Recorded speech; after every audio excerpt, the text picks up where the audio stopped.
The 1960s began with the election of the first American president born in the 20th century, John Kennedy. For many Americans, the young president was a symbol of hope for the nation. When Kennedy was murdered in 1963, many, especially young people and minorities, felt that their hope had died too. The feeling of hope changed to anger and violence. Many Americans protested to end unfair treatment of black citizens. Many protested to end the war in Vietnam, and many protested to get equality for women.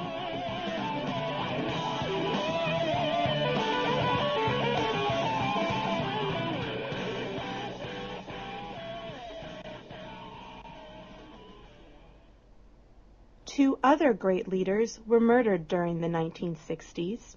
Civil rights leader Martin Luther King Jr.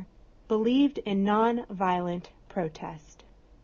Through his nonviolent protests, Americans could see many things wrong with their treatment of black Americans in this country. Martin Luther King Jr. was shot in Memphis, Tennessee in 1968.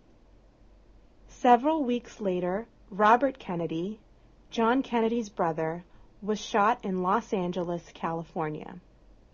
Riots started across the country. The violence affected many young Americans. By the middle of the 1950s, many of their parents had good jobs. They were happy.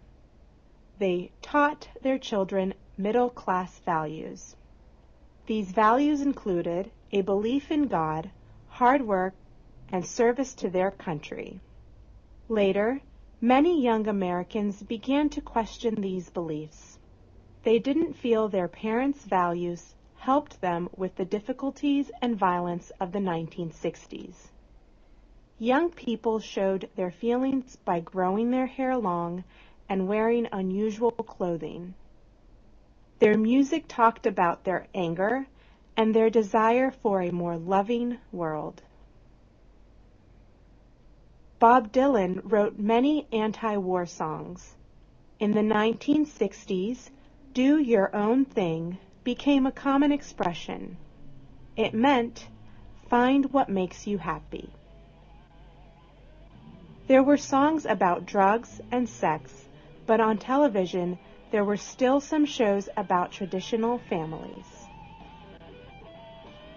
Women's groups wanted equal pay for equal jobs. In 1964, a law called the Civil Rights Act guaranteed equal treatment for all groups, including women. It was a time of change.